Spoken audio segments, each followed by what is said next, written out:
আমরা তো আর পীর নই যে জিন দেখতে পাবো, তাই না? আমরা তো আর আপনাদের ওদের মতো বড় হুজুর নই যে আমরা জিন দেখতে পাবো। আপনার হুজুর মাঝে মাঝে জিন দেখতে পাই, তাই তো আপনার হুজুর তাবিজ দেয়। আপনার হুজুর জিন দেখতে পাই, তাই তো মাঝে মাঝে মাজারে মুরগি দিতে বলে। কত কি আপনার পীর সাহেব দেখতে পাই। তো আমরা তো আর এখানে জিন দেখতে আসি না, দেখতে পারিও না, পাইও নি কোনোদিন। তো আমি কি আপনাদেরকে বলছি না জিনদেরকে বলছি? আপনাদেরকে। তো এখন যে পদ্ধতিতে বসে আছেন, এটা কি মুহাম্মদ সাল্লাল্লাহু আলাইহি ওয়াসাল্লামের পদ্ধতি? এটা আমাদের নবীর পদ্ধতি নয়। তো বসাটাই যদি তার পদ্ধতিতে না হয়, আপনাদের সমাজ সভাটা যদি রাসূল সাল্লাল্লাহু আলাইহি ওয়াসাল্লামের পদ্ধতিতে না হয়, তাহলে এখন তার হাদিস করেন আপনারা শুনবেন, মানবেন?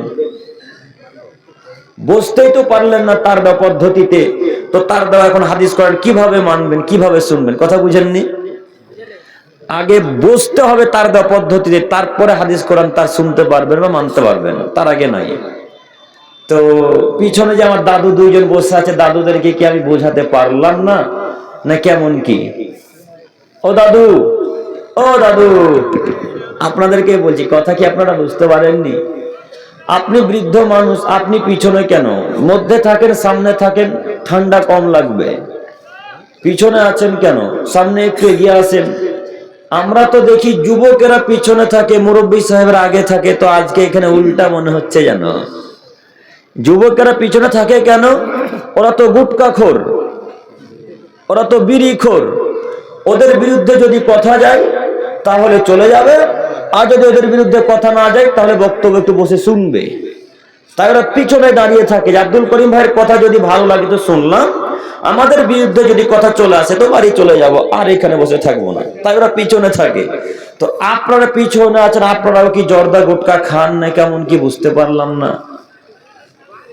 কেন পিছনে? আপনি যদি পিছনে থাকেন তো যুবক ভাইরা এখন কোথায় থাকবে? আপনাদেরকে দেখে আমাদের যুবক ভাইরা দেখবে, শিখবে, তাই না? চাচা একটু আপনারা আমার কথা কি বুঝতে পারছেন? জি, আমরা কাদেরকে দেখে শিখবো? মুরব্বীদেরকে দেখে। মুরব্বীরা যেভাবে আচরণ করবে আমাদের সাথে, ব্যবহার, আখলাক, চরিত্র দেখাবে, আমরাও ঠিক ওইভাবে আচার আচরণ শিখবো। তো আমরাই যদি, বৃদ্ধরা যদি পিছনে থাকি, তো যুবকেরা তো পিছনে আরো পড়ে থাকবে। অতএব আমি আমার আব্বা সমতুল্য মানুষদেরকে, দাদু সমতুল্য মানুষদেরকে অনুরোধ করছি, সামনের দিকে এগিয়ে আসুন। ইনশাআল্লাহ কোনো না কোনো উপকার হবে, এটা আমি আশাবাদী। এক। দুই, আমি যতক্ষণ কথা বলবো আপনারা একটু আমার সাথে কথা বলবেন, ইনশাআল্লাহ। ইনশাআল্লাহ, ইনশাআল্লাহ। তিন, আমি কথা বলতে গিয়ে হক কথা আসবে, আসাটাই স্বাভাবিক। হক কথা যখন চলে আসবে, আমার সব কথা যখন আপনার বিপক্ষে চলে যাবে, তখন লুঙ্গি তুলে বাড়ি চলে যাবেন না তো? থাকবেন ইনশাআল্লাহ। কথা তিতা লাগলে একটু বসবেন, কথা মিঠা লাগলে একটু থাকবেন। সব কথা যদি আপনার বিপক্ষে চলে যায়, হ্যাঁ করিম বেটা কি যে বলে, সব আমাদের বিরোধিতা করে, তখন রাগ দেখিয়ে উঠে গিয়ে সমাজের বিশৃঙ্খলা সৃষ্টি করবেন ইনশাআল্লাহ। তিতা লাগলেও কিছুক্ষণ থাকেন, মিঠা লাগলেও কিছুক্ষণ থাকেন। সময় তো আমাকে দিয়ে দিয়েছেন 11টা 20-তে উঠালেন, 15-তে। কতক্ষণ যে বলি আপনাদের সামনে আমিও বুঝতে পারি না। সম্মানিত উপস্থিতি, একটু আমার দিকে চেয়ে থাকেন। এই মাইকের আওয়াজ যতদূর পর্যন্ত যাচ্ছে, আমি আমার সমস্ত দিনী ভাই ও বোনদেরকে অনুরোধ জানাচ্ছি, রাস্তাতে বাজারে অনেকক্ষণ ঘুরলেন, এবার একটু মানুষের পরিচয় দেন। আর ফুচকার দোকানে, ঝুড়ি জিলাপির দোকানে না থেকে আমাদের মাইকের সামনে, স্টেজের সামনে আসার চেষ্টা করুন। মা ও বোনেরা, আপনাদের যেখানে নির্ধারিত স্থান করা রয়েছে সেখানে গিয়ে আপনারা বসুন। ইনশাআল্লাহ আপনারা আজকে কোনো না কোনো প্রকার করবো ইনশাআল্লাহ। সম্মানিত উপস্থিতি, আমাদের মাথায় রাখা ভালো হবে, পৃথিবীতে যত প্রকারের ইবাদত আছে, কত ইবাদত আছে আমি আপনাকে বলে বোঝাতে পারি না। আপনার ধারণাতে যত ইবাদত আছে, সব ইবাদত কবুল হওয়ার বিষয়টি নির্ভর করে নামাজের উপরে। যার নামাজ আছে, পৃথিবীতে যত ইবাদত করেছে সব ইবাদত আল্লাহ তাআলা তার কবুল করবে। যার নামাজ নেই, তার কোনো ইবাদত আল্লাহ তাআলা কবুল করবে না। একের পর এক হাদিস পেশ করবো ইনশাআল্লাহ। শুধু কথার সাথে কথা মিলাবেন। আমাদের মাথায় রাখা ভালো হবে, যে সমস্ত পাপের কারণে মুহাম্মদ সাল্লাল্লাহু আলাইহি সাল্লাম জাহান্নামের কথা ঘোষণা করেছেন, যে সমস্ত পাপ করলে মানুষ আর মুসলমান থাকে না, মানুষ কাফের হয়ে যায়, সে সমস্ত পাপের মধ্যে একটি পাপ হচ্ছে সালাত ত্যাগ করা।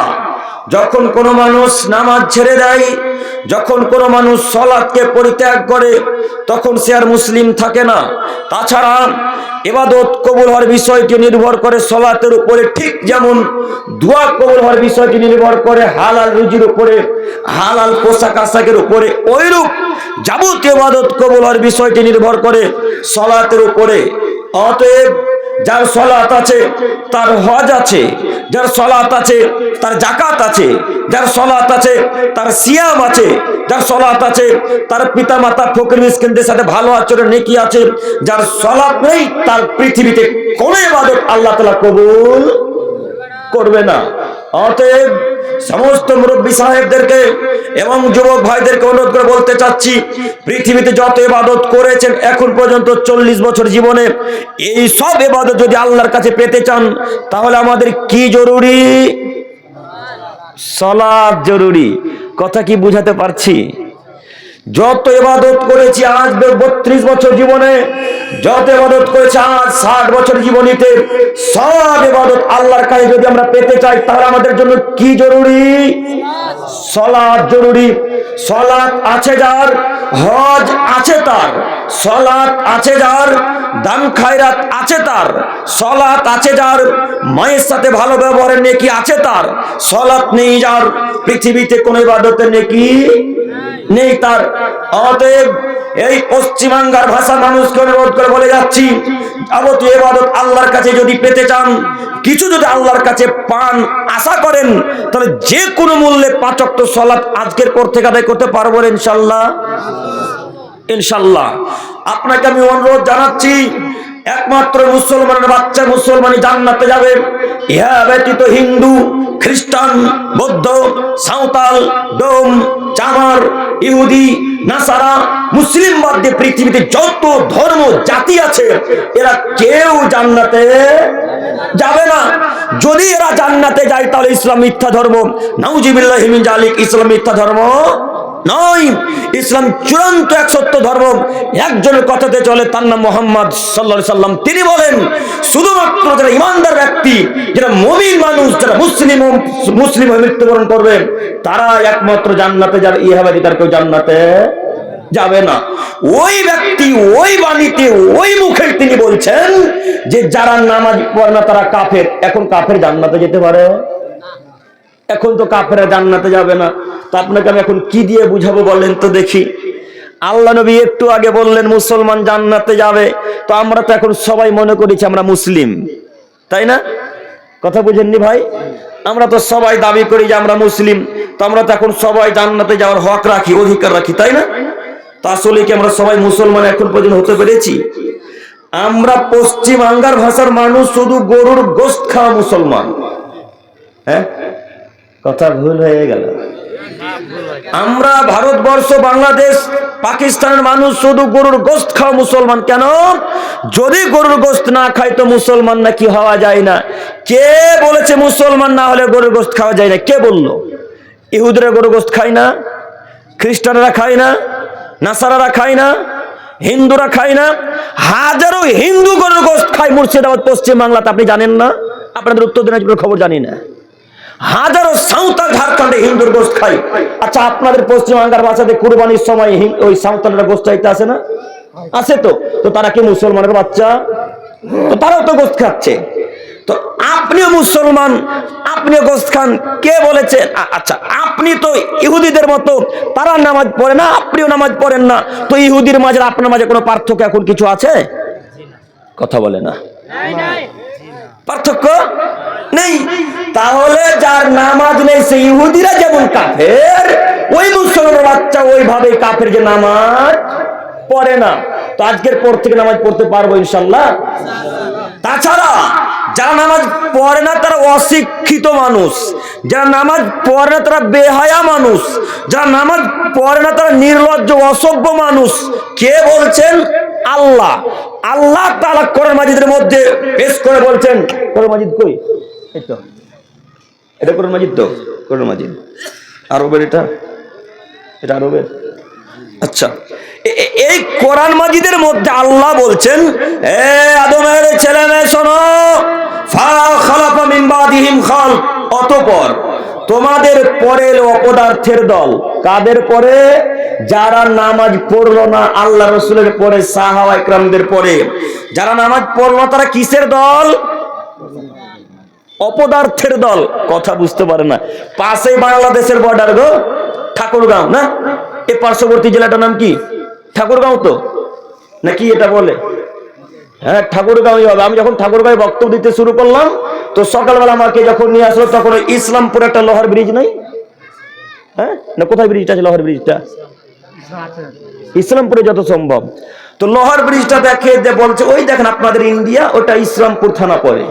তো তার মানে তারা সব চেনে, যেহেতু গরু পার করো তলের ভেতর দিয়ে, এখন হয়তো তলে ওই ব্রিজের তলে কাঁটা দিয়ে দিয়েছে, বেড়া দিয়ে দিয়েছে।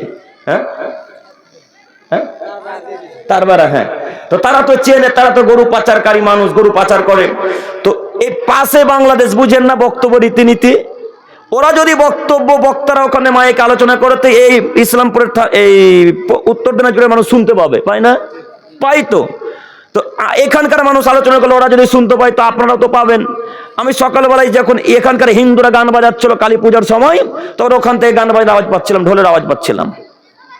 তো পাশে বাংলাদেশের বক্তার বক্তব্য করে শোনেননি? বক্তার বক্তব্য দিতে না দিতে শ্রোতারা এমন ভাবে চেঁচিয়ে উঠবে, ঠিক বলেছে। শ্রোতা বক্তাকে ভয় খাইয়ে দিবে। স্টেজ তো মাঝে মাঝে কাঁপে গো তাদের আওয়াজে। তো পাশে বাংলাদেশ তা বুঝতে পারে না। আমি বোঝাতে চাচ্ছি, আপনারা আমার কথা বুঝতে পারছেন? বুঝতে পারলে হ্যাঁ বলবেন, না বুঝতে পারলে না বলবেন।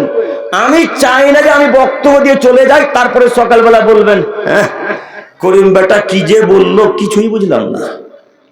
তো কিভাবে বুঝবেন? এখন যে ঘাড়ে হাত দিয়ে বসে আছেন, এখন তো কথা আমার বুঝতে পারবেন না। আমার কথা বুঝতে হলে ঘাট থেকে হাত ফেলে দিয়ে একভাবে পাথরের মতো বসে থাকতে হবে। তো আল্লাহ কোরআন মাজিদের মধ্যে বলছেন, ফাখালাফা মিন বাদিহিম খালফ, অতঃপর তাদের পরে অপদার্থের দল, আদাউস সালাত, যারা তাদের নামাজকে নষ্ট করলো। তার মানে আয়াতের বিবরণ দ্বারা বোঝা যাচ্ছে, যারা নামাজ পড়ে না তারা অপদার্থ মানুষ, যারা নামাজকে নষ্ট করলো তারা অশিক্ষিত মানুষ।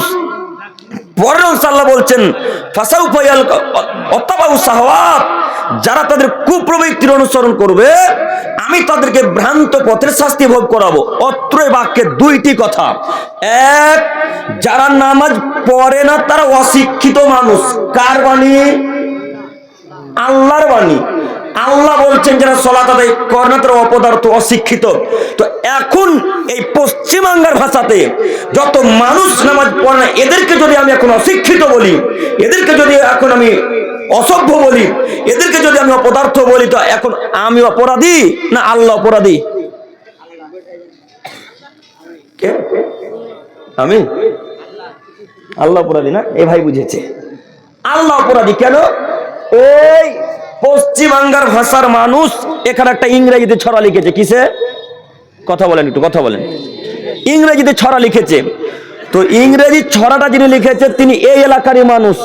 তো ইংরেজি ছড়াটা যদি আমি বাংলা অনুবাদ করি, তো অনুবাদটা এরকম আসবে যে পশ্চিমবাংলার ভাষার মানুষ খুবই বদ। অর্থটা এমন দাঁড়াবে। তো আমি শুধু বলাতে অপরাধ দোষী হলাম, না যে লোকটা লিখেছে, যে ছেলেটা ছড়াটা লিখেছে সে অপরাধী? যে ছেলেটা লিখেছে সে অপরাধী। তো আল্লাহ কথা বলছে কোরআনে, যারা নামাজ পড়ে না তারা অশিক্ষিত মানুষ, যারা নামাজ পড়ে না তারা অপদার্থ মানুষ। তো এখন আপনি যদি কিছু বলেন, তো আমাকে বলবেন না আগে আল্লাহকে বলতে হবে? আগে আল্লাহকে বলেন, আল্লাহ আমরা পশ্চিমবাংলার ভাষার মানুষ নামাজ পড়ি না, কেন আপনি আমাদেরকে অপদার্থ বললেন? আমরা ভারতবর্ষের মানুষ নামাজ পড়ি না, কেন আপনি আমাদেরকে অশিক্ষিত বললেন? এই বাক্যকে আল্লাহকে বলেন, তারপরে যদি কিছু বলার আগে আমাকে বলবেন। আমি 1 নম্বর আসামি নই, 1 নম্বর অপরাধী কে? আল্লাহ যদি আপনার অন্তরে মনে যায় একটা আল্লাহ অপরাধ করেছে, তাহলে আল্লাহ 1 নম্বর আসামি, আমি 1 নম্বর আসামি নই। আমি তো শুধু বাংলাতে অনুবাদ করলাম, আরবিতে কথাগুলো আছে আমি বাংলাতে ট্রান্সলেট করছি। সম্মানিত মুরব্বী সাহেব, সম্মানিত দিনী ভাই বোন, আপনাকে আমি অনুরোধ জানাচ্ছি নীতি পরিবর্তন করেন। যতক্ষণ পর্যন্ত নামাজ না পড়বেন ততক্ষণ পর্যন্ত আপনাকে শিক্ষিত মানুষ বলা যাবে না। আব্দুল করিম সাহেব, কথা হিসাব করে বলিয়েন, আপনি আমাদের এলাকাতে এসেছেন, নাহলে গাড়ির চাকা কিন্তু এগোতে দেবো না। জি, আমি পশ্চিমবাংলার ভাষাতে হিসাব করে কথা বলতে এসেছি। আব্দুল করিম সাহেব কি হিসাব করে বললেন? আমার বাপ কলিকাতা ইউনিভার্সিটি থেকে পাস করে পিএইচডি করে আমাদের এলাকাতে চাকরি করছে, এখন ডক্টরের পাস পরীক্ষা দিয়ে। এখন আমাদের বাপ আমার এই কলেজের প্রফেসর, আমার বাপকে অশিক্ষিত বলছেন মানে? আমি কখন আপনার আব্বাকে অশিক্ষিত বলেছি? আব্দুল করিম সাহেব, কথা হিসাব করে বলেন। আমার মা এমএ পাস ছাত্রী, আমার মাও শিক্ষিকা, পড়াই, স্কুল বিশ্ববিদ্যালয়ে পড়াই। আমার মাকে অশিক্ষিত নারী বলছেন মানে? জি, আমি আপনার মাকে অশিক্ষিতা নারী বলিনি, আমি আপনার বাপকে অশিক্ষিত বলিনি, আমি